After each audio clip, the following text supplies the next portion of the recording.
A very well welcome to you for today's special math class. Remember that this class is actually powered by First Class Learner Schools, and we encourage everyone to click, share, and access all our social platforms for a very strong wide view. Today, we're going to be considering a topic that is very familiar to most students: addition in number basis.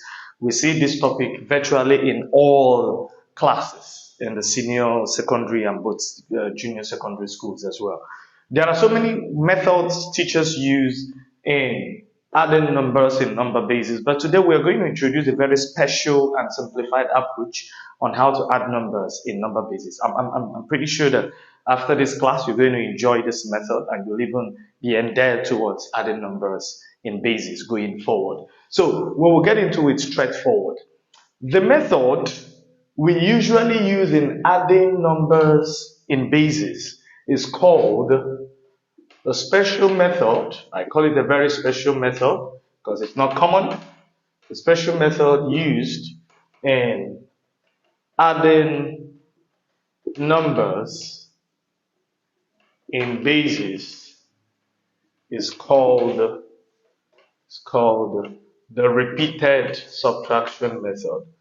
We call it the repeated subtraction method, and we're going to see how this works out. The repeated subtraction method. Now, what happens in the repeated subtraction method? Just like the name sounds, when we add and get a digit that does not exist in a particular base word. Remember, in our previous classes, we talked about bases being the world where digits exist, and there are certain digits that do not exist in certain base word. Take, for instance, in base 2, the only digits we're expected to see in base 2 are 0 and 1. In base 3, the only digits we expect to see in base 3 are 0, 1, and 2, and so on and so forth. So we made a general statement that in every base word, the digits that must exist in those base words must be smaller than the base. So if you are talking about base 5, it is clear now to us the kind of digits that will exist in base 5: 0, 1, 2, 3, and 4. So when we are adding numbers in base 2 and get digits that are not 0 and 1, that's what we mean. We are going to continue to subtract the base. That's the rule. If we are in base 3 adding and we get digits that are not supposed to exist in base 3, we will continue to subtract the base. Once we start setting it out now, it will be very clear. So let's take the rule. If you add and obtain a digit that does not exist in a base word, keep subtracting the base. Keep subtracting the base until you obtain a digit that can exist. Until you obtain a digit that can exist. So that's the rule. And then the rule number 2 says, please take note of these rules, just a very simple approach. Rule number 2 says, count the number of subtractions you have done and take it to the left. Count the number of subtractions conducted.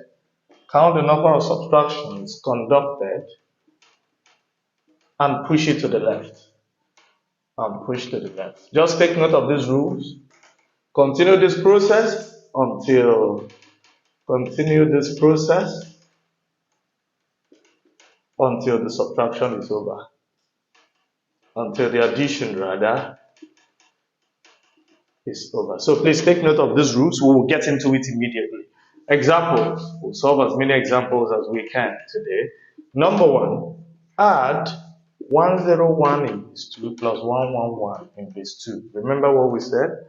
The rule is pretty simple. We have this in base 2. We are adding now. In addition, we always start from the right hand side. We should be aware of that by now. 1 plus 1 is supposed to give us 2, but we don't write this 2 because 2 does not exist in base 2. So what do? On my rough, I will start subtracting the base. 2 minus 2 is 0. Good. How many subtractions did I do here? We've done just one subtraction. Push the number of subtractions to the left. Add the next digits. 1 on 0 on 1 is going to give us 2. We can write 2. I'll do 2 minus 2, 0. How many subtractions did I do? One subtraction. Push it here. Add the next digits. 1 plus 1 plus 1 is 3. We can write 3.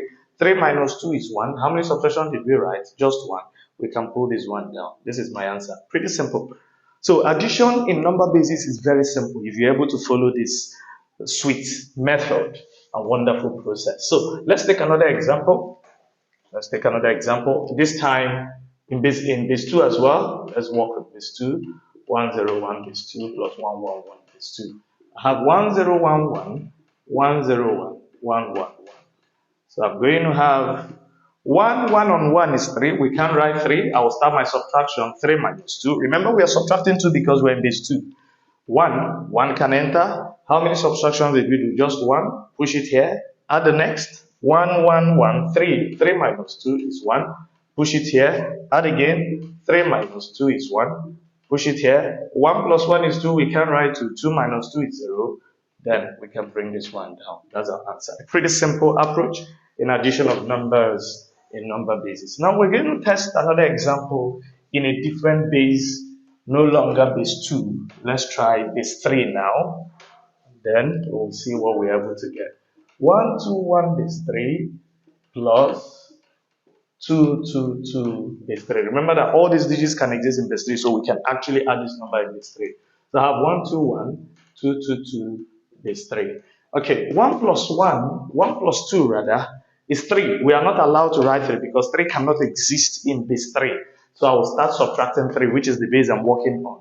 3 minus 3 is 0. How many subtractions did we do? 1. We push it down. 1 plus 2 is 3. 3 plus 2 is 5. We can write 5 in base 3. We start subtracting. 5 minus 3 is 2. 2 can exist. How many subtractions did we make? Just 1. 1 plus 1 is 2. 2 plus 2 is 4. 4 minus 3 is 1. How many subtractions did we make? Just 1. You can push that one. So our answer in base 3 is 1120 base 3. Now, this is pretty simple, and I'm sure you're enjoying the process. You can actually add any number whatsoever in any number base you like. Just follow the method of repeated subtraction. So I'm going to leave you with just a few examples, some project questions to work. You can work on this. Add the following and supply your answers in the indicated basis. Add the following in the indicated basis. The following indicated basis. I have number 1, 1101 base 2 plus 1111 base 2. Number 2, 123 base 5 plus 413 base 5. And the last question, 156 base 7 plus 615 base 7. Okay. Remember to like and share, comment on all our pages just to make this whole exercise very viral. We're going to be dishing out a lot of methods that are very simplified for students to pass exams. Thank you so much for watching.